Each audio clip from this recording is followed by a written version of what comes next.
salam jumpa pemirsa, apa kabar Anda hari ini? Senang rasanya saya Wima Yas Rustam kembali hadir menjumpai Anda dalam Bukan Basa-Basi. Nah, kali ini kami akan mengajak Anda untuk melihat seperti apa pengolahan data dari Badan Meteorologi, Klimatologi, dan Geofisika SMB 2 Palembang. Saya sudah janjian bersama Kasmet SMB 2 Palembang, yakni Bapak Tri Agus Pramono. Ikuti saya.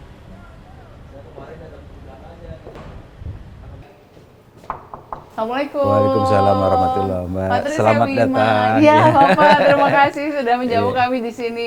Bapak, kalau boleh tahu, ini sebenarnya ruangan apa, Pak?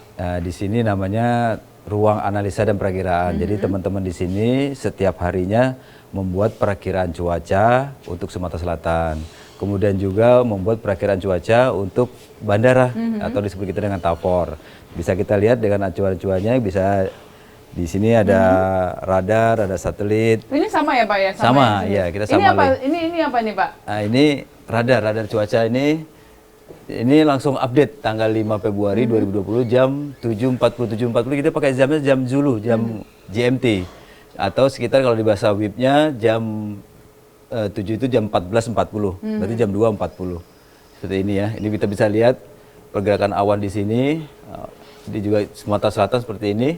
Jadi kita bisa lihat misalkan pergerakan awan dari Palembang menuju ke Muara Kelingi atau ke mana, ke Lubuk Linggau, sudah bisa kita pantau dari sini. Nah, teman-teman di sini apabila pergerakan awan ke sini atau ke atas sudah bisa memberikan warning cuaca ekstrim buat masyarakat di sekitar yang terkena daerah akan terjadinya hujan. Kalau kita melihat dari tampilan ini, yang bisa dibaca itu apa, Pak? Karena saya ini awam sekali. Yang hanya dilihat, ini ada warna hijau, ada warna kuning, orange. Sebenarnya kalau membacanya itu seperti apa, Pak? Nah, di sini kita bisa lihat ada gambar di sini warna-warnanya. Apabila warnanya biru, berarti hujannya masih di bawah 1 mm per jam. Kemudian apabila warnanya kuning, sudah masuk 12 mm. Nanti kalau warnanya merah seperti ini, berarti sudah ekstrim, bisa 100 atau 200 mm per jam. Ini sudah disebut dengan hujan sangat lebat di sini. Iya. Jadi ini adalah di daerah?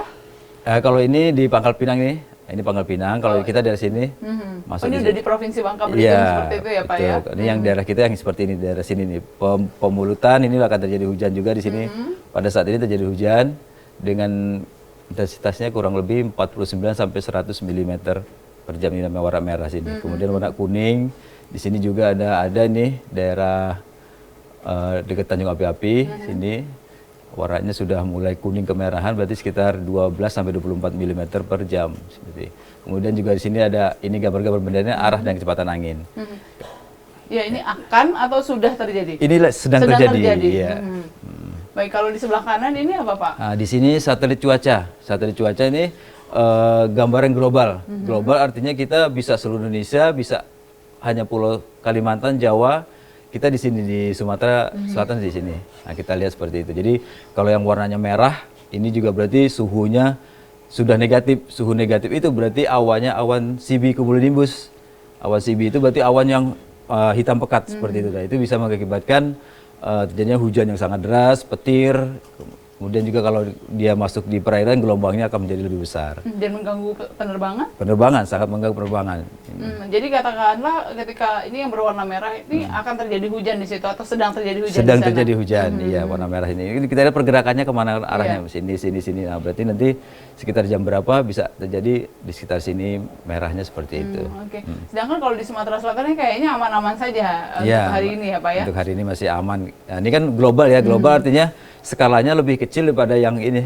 Ya, kalau ini sudah menyorot ke Sumatera Selatan saja, kalau ini seluruh Indonesia. Jadi kelihatan titik di sini aja kan, kalau ini seperti ini kan kelihatannya hanya titik ya. Tapi kenyataannya kalau di lapangan kan udah berapa kilometer. Berapa kilometer ya, Pak ya? Makanya kita punya alat satelit, ada radar-radar ini khusus untuk yang istilahnya menzoomkan lah gitu. Menzoomkan posisi hujannya di mana sih? Di sini. Seperti itu. Oke, baik. Jadi sebenarnya satu hal yang mendasari perakiraan cuaca itu adalah arah angin dan juga kecepatan angin begitu. Ya, arah dan kecepatan angin, kemudian juga dari pergerakan awan itu bisa kita lihat suhunya juga dia berpotensi hujan atau tidak di suatu wilayah. Baik, kalau BMKG sendiri Pak merilis cuaca perakiraan cuaca itu satu hari satu kali ya Pak? Atau dalam satu hari? Kita ada perakiraan cuaca harian, kemudian juga ada perakiraan per kecamatan. Kita setiap hari kita rilis di media sosial seperti itu. Jadi pemirsa, inilah tempat di mana data-data diolah begitu ya, Iya, Pak. Salah satu betul. tempat di mana data-data diolah yang akhirnya bisa menjadi acuan dan juga panduan bagi pemirsa di rumah. Mungkin salah satunya jika ingin berpergian, kemudian juga kemungkinan peringatan dini yang dikeluarkan oleh BMKG juga di sinilah tempatnya. Nah, kalau di sini teman-teman sedang mengerjakan apa ini, Pak? Oke, ini tadi kita membuat peringatan dini cuaca buat masyarakat. Kita infokan jam-jam berapa saja akan terjadi cuaca ekstrim di wilayah yang kita sebutkan tadi. Kemudian juga kita di sini kan melayani penerbangan. Kita juga membuat namanya Terminal Air Forecast atau TAFOR. Nah, kita setiap 6 jam kita update untuk perakiraan cuaca di wilayah bandara. Kita sebut dengan TAFOR. TAFOR 00 sampai 24, kemudian 0606, 1212, 1818. Kita selalu di bandara itu selalu pakai jamnya jam UTC, jam GMT. Jadi seluruh dunia kalau kita pakai GMT pasti sama jamnya. Tapi kalau kita pakai jam lokal pasti berbeda-beda kan. Di sini dengan di Bali aja sudah berbeda seperti itu. Kita selalu pakai jam GMT. Jadi kita setiap pesawat yang akan terbang dari Bandara Suta Mabubadan II selalu membawa dokumen. Dokumen itu isinya TAFOR tadi, TAFOR untuk Palembang, kemudian TAFOR tujuan apabila pesawat tersebut mau ke Jakarta, berarti TAFOR Jakarta. Kemudian juga kita berikan TAFOR alternate apabila di Bandara Jakarta terjadi hal-hal yang tidak kita inginkan. Contohnya misalnya di sana terjadi hujan deras, tidak bisa landing, maka dia bisa mencari bandara-bandara yang sekiranya bisa didarati seperti itu. Kemudian juga kita memberikan satelit cuaca seperti tadi itu, kemudian juga arah kecepatan angin di setiap lapisan. Kadang-kadang kita di pesawat juga kita sering dengar kita berada di lapisan 27.000 feet atau 30.000 feet. Nah, kita memberikan arah dan kecepatan angin untuk rute pesawat tersebut, dari anginnya dari belakang atau dari depan. Kemudian juga kita memberikan namanya Sequake. Sequake itu adalah rute dari Palembang menuju Jakarta. Contohnya seperti itu, ada awan-awan apa saja yang ada di dalam perjalanan. Iya. Jadi pesawat sudah bisa mengantisipasi apabila ada di koordinat berapa awan CB-nya, mereka bisa di sampingnya atau di atasnya seperti itu. Jadi memang ini merupakan salah satu persyaratan ketika sebuah pesawat mau take off ya, gitu mau terbang, ya, Pak, ya. Jadi bekal dari BMKG dulu. Iya. Ya, kalau ini sedang apa ini, Pak? Ini monitor apa, Pak? Nah, ini kita untuk membuat perakiraan cuaca juga ini sama, cuma ini pakai model-model yang ini, ada anginnya juga, arah dan kecepatan anginnya, kemudian ada pergerakan apabila dia konvergensi atau divergensi. Konvergensi itu artinya ada pelambatannya, belokan angin. Kalau divergensi dia menyebar anginnya. Biasanya kalau anginnya mengumpul atau ada belokan, biasanya terjadi hujan seperti itu. Kalau yang saat ini sedang bisa kita lihat, ini membacanya bagaimana, Pak? Nah, ini membacanya ada, ini juga warna biru, ada legend-legendnya juga ya, Mbak ya. Mbak, sini. Nah, ini ada hujannya ini. Jadi di sini teman-teman ada yang standby 24 jam untuk 24 jam kita, selalu 24 jam. Karena bandara kan tidak pernah libur. Jadi kita selalu 24 jam. Teman-teman di observasi juga 24 jam seperti itu. Tapi meskipun kita SMB2 kan belum 24 jam penerbangannya ya, Pak ya? Iya, betul. Walaupun begitu BMKG juga tetap 24 jam karena kita memberikan informasi yang pertama kepada masyarakat. Kedua, kita kan ada laporan cuaca yang dikumpulkan di Singapura. Jadi ada seluruh dunia dikumpulkan di Singapura untuk bank datanya seperti itu. Setelah dari sini, Pak Tri, apa lagi nih yang bisa kita lihat? Di mana sih sebenarnya alat-alat yang bisa sebagai sumber data, katakanlah seperti itu, hingga akhirnya bisa menjadi tampilan-tampilan yang bisa kita saksikan di ruangan ini? Iya, nanti setelah dari sini kita bisa melihat ke alat di luar, di taman alat meteorologi. Di situ kita ada termometer, kemudian juga ada barometer juga ada, bisa kita lihat di sana. Semua data-data yang ada di taman alat bisa kita lihat di sini. Semua masuk di sini seperti yang bisa dilihat ini, hasil-hasilnya seperti ini, AWOS, kemudian radar masuk di sini semua. Kita ke sana sekarang, Pak ya? Iya, baik. Silakan, Pak Tri.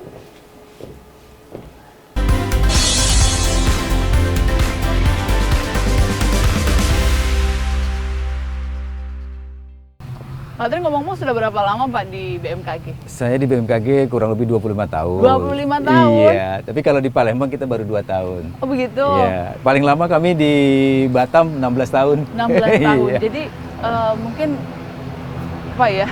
Hampir separuh Separuh. separuh jiwa seperti itu ya. Seorang Pak Tri ini adanya Iya. di BMKG, Di ngurusin BMKG. cuaca begitu ya. Iya. Apa pengalaman menarik Pak selama Bapak berkecimpung katakanlah di BMKG? Iya. Kalau pengalaman kami yang paling menarik itu pertama misalkan ada cuaca bagus tiba-tiba menjadi buruk. Wah, ini kenapa masalahnya? Kita harus kaji. Kemudian juga ada cuaca yang kira-kira sudah perakirakan buruk tiba-tiba cerah lagi. Kan berarti ada faktor-faktor apa saja yang mempengaruhi sehingga hal-hal tersebut tidak terjadi. Dan itu tantangan buat kita-kita di BMKG. Seperti apa tantangan-tantangan itu. Kemudian juga dari masyarakat juga kadang-kadang kita ditanya kenapa terjadi hujan, kenapa jadi hujannya hanya sebelah, yang sebelah kiri hujan, sebelah kanan tidak. Itu jadi pertanyaan dari masyarakat. Wah, itu pesawat mau take off, iya. Mau take off ini biasanya juga menggunakan Data kita, yang BMKG. diperoleh dari BMKG ya, Iya. begitu ya. Kita namanya data meet report. Meet report jadi kita memberikan di situ ada suhu udara, kemudian tekanan, kemudian juga arah dan kecepatan angin, dari mana pesawat itu akan take off or landing, semua data dari kita dari BMKG. Nah, data itu kita sebarkan ke teman-teman di ATC, di tower ya. Mereka yang broadcast ke pesawat seperti itu. Pak Tri kira-kira 25 tahun sudah banyak sekali makan asam garam. Suka-dukanya banyakkah sukanya, banyakan sukanya atau banyakan dukanya? Sukanya kayaknya. Ya, Pak. alhamdulillah banyak sukanya. Pernah mengalami mungkin pada saat Bapak bertugas di suatu tempat kemudian juga ada bencana di situ?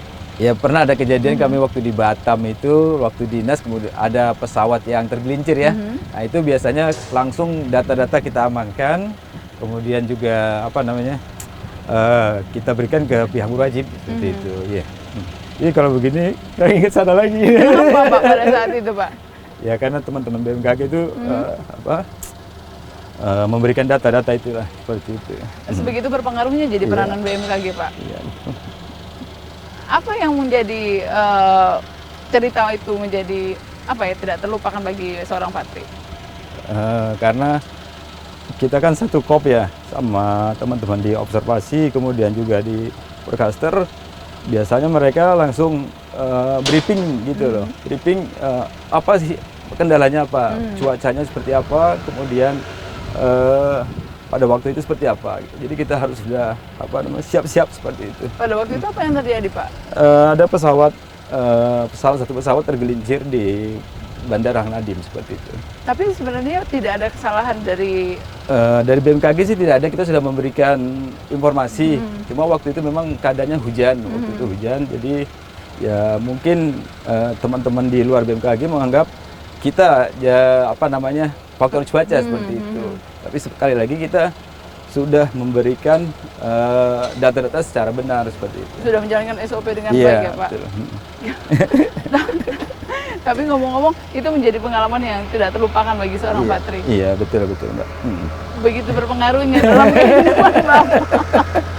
Kenapa beban mental ya Pak ya? Ya terus terang aja kita Sedih, merasa sedih sudah pertama melakukan yang sedih, terbaik. Karena ada accident itu kan menyangkut nyawa manusia ya. Jadi kita yang kita khawatirkan tuh banyak terjadi penumpang yang celaka, yang kita khawatirkan seperti itu. Tapi alhamdulillah waktu itu tidak ada yang sampai accident parah, cuma pesawatnya tergelincir seperti itu. Ya kita cukup alhamdulillah karena penumpangnya semua selamat seperti itu.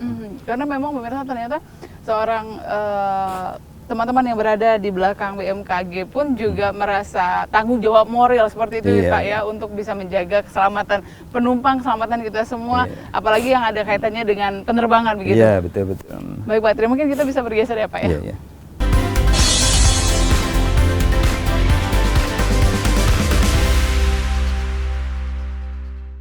Jadi ini kita kemana ini Pak? Kita sekarang berada di Taman Alat Meteorologi. Nah, di sini ada untuk temperatur, kemudian tekanan juga ada di sini, hujan juga ada di sini. Nah, ini bisa dilihat di sini. Ini untuk sensor AWS. Sensor AWS. Iya, di sini ada sensor-sensornya untuk suhu, kelembaban semua ada di sini juga. Jadi ini taman alat ini sebenarnya ini adalah sumber pertamanya informasi-informasi yang didapatkan begitu ya, Pak ya. Jadi semua alat-alat kita ada di sini, nanti baru dikonekkan kita dimonitor ada di ruangan tadi, di ruang observer maupun ruang forecaster. Baru kita bisa lihat suhu saat ini berapa, kemudian tekanan udaranya berapa, hujannya berapa, bisa kita lihat semua. Semuanya berasal dari sini. Berasal dari sini. Kalau ini adalah tadi untuk AWS. Untuk AWS. Ya, AWS ini apa, Pak? Automatic Weather Station. Nah, jadi di situ bisa kita lihat di sini ada sensor juga, sensor untuk suhu, kemudian tekanan. Nanti masuk semua ke ruang observasi dan ruang forecaster. Oke, baik. Ini untuk take off dan landing pesawat. Oh, take off dan landing pesawat. Jadi sangat tergantung sama ini ya, Pak, ya, sama alat ini. Kalau misalnya di data kita di AWOS salah, ini AWOS juga yang sensornya ini AWOS. Itu juga mengakibatkan kadang-kadang kita kan kalau pesawat landing atau kita agak jeglek gitu kan ya. Nah, itu berarti mungkin instrumen-instrumennya ada masalah. Tapi kita selalu setiap 1 tahun sekali kita dikalibrasi alat-alat kita. Setelah itu ada alat apa saja lagi di taman alat? Di taman alat ini kita bisa lihat di sini untuk sensor. Di sini untuk sensor AWOS-nya di sini, sensor AWOS. Di atas kita agak itu ya bisa kelihatan sensor suhu, kemudian tekanan, semua juga ada di sini sensor-sensornya.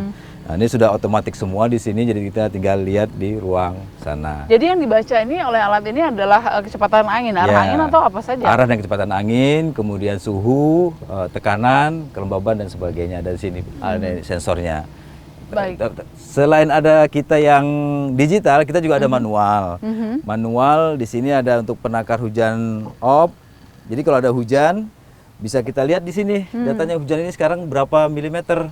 Bisa kita lihat dengan ini namanya Hilman. Bisa kita lihat di sini. Ini manual maksudnya ini ya, Pak? manual artinya kita melihat dengan mata kepala sendiri. Oh begitu. Iya. Gimana? Apa yang bisa kita lihat kalau pun pada saat hujan tiba? Nah, ini kita bisa lihat di sini. Nah, ini ada grafiknya di sini. Nah, ini tidak hujan berarti dia 0 datanya. Ya kan? Nanti kalau ada hujan dia akan naik berapa milimeter di sini. Oh, jadi grafik ini berdasarkan apa yang tertampung di atasnya begitu. Oh iya, hujan betul, masuk betul. Sini tinggal kecatat di sini. Ya, ini yang menggunakan Hilman apa namanya pakai gambar-gambar, tapi kalau yang manual sekali yang di sana penakar hujan. Penakar hujan. Lebih manual lagi daripada lebih yang manual, ini. Iya. Jadi di sini sana dah. Nah, ini lebih manual lagi. Lebih manual lagi. Kalau ada hujan masuk sini, baru kita takar di sini. Oh, iya, lebih manual lagi. Ini simpel sekali ya, Pak ya. Simple. Sama seperti yang ada di rumah begitu. Iya, ini ada. Jadi kalau ada hujan kita setiap pagi jam 7 pagi kita buka. Kemudian kita ukur pakai ada namanya tuh ukurannya, gelas pengukur. Jadi tinggal dibuka saja kerannya. Iya, tinggal dibuka, kita masukin di gelas pengukur, kita lihat berapa milimeter hujan pada hari itu. Itu per detik atau per menit atau ada kurun waktunya? Per 1 hari kita. Per 1 hari. Iya, setiap jam 7 pagi kita buka di sini. Oh begitu. Yeah. Jadi ini yang paling manual. Paling manual. Kalau ini alat apa ini? Nah ini untuk Pak? penguapan. Ya penguapan matahari.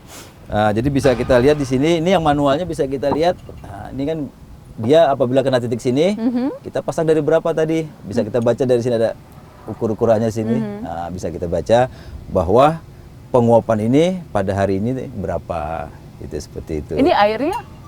Airnya kita kalau habis kita isi, tapi kita kalibrasi lagi dengan alat ini. Tadi misalnya kita ngisi 20 mili, nanti juga kita tinggal naikkan 20 mili apabila kita ngisi 20 mili, seperti itu. Ini manualnya. Kalau digitalnya yang ini langsung connect ke ruang observasi dan ruang forecaster, seperti ini. Iya. Jadi kalau alat-alat yang ada di sini memang sudah terkoneksi satu sama lain ya Pak. Ada yang manual, kemudian juga ada yang digital. Kalau ini apa Pak? Nah ini untuk angin di sekitar tinggi sekitar 50 sampai 60 cm ini yang ini. Untuk mempengaruhi yang daerah sini. Beda dengan yang angin yang atas, kan kita kadang-kadang ada di atas ya, tinggi 10 meter itu angin permukaan kita. Tapi ini, kalau ini khusus untuk di daerah penguapan ini. Seperti itu. Oh, kalau penguapan ini sendiri akan mengukur kelembapan air begitu, kelembapan udara. Kelembapan udara. Ya, pada kita biasanya pagi juga ngukurnya jam 7. Pada misalnya hari ini hari Rabu kita ngukur besok pagi jam 7 berapa penguapannya berapa nih. pengopan pada hari ini berapa, misalnya 1000 atau berapa atau berapa. Kemudian juga di sana kita ada namanya Campbell Stuck. Campbell Stuck itu untuk mengukur matahari, penyinaran matahari ya di sini. Nah di sini ada semacam ini juga, kertas juga bisa kita lihat posisi terbakarnya sampai berapa. Nah, kita bisa lihat berarti matahari hari ini sampai berapa jam dia itunya kebakarnya di sini. Oh, nanti ada yang terbakar begitu? Ada terbakar. Oh, ini yang garis ini ya Pak, yang terbakar itu ya, artinya? Ini garis ini yang ini kebakar dengan matahari. Oh begitu, iya.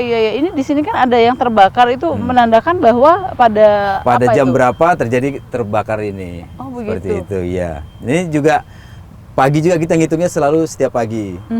Seperti jadi pagi kita ambil, kita ganti pagi lagi jam 7 kita ganti. Ini seperti bola dunia begitu. Oh iya, jadi ini setelah ini semuanya, jadi apa yang didapatkan informasi dari BMKG itu pusatnya itu sebenarnya di sini ya Pak ya? Iya. Kalau yang ini alat apa ini Pak? Ini untuk apa namanya, itu dia partikel-partikel.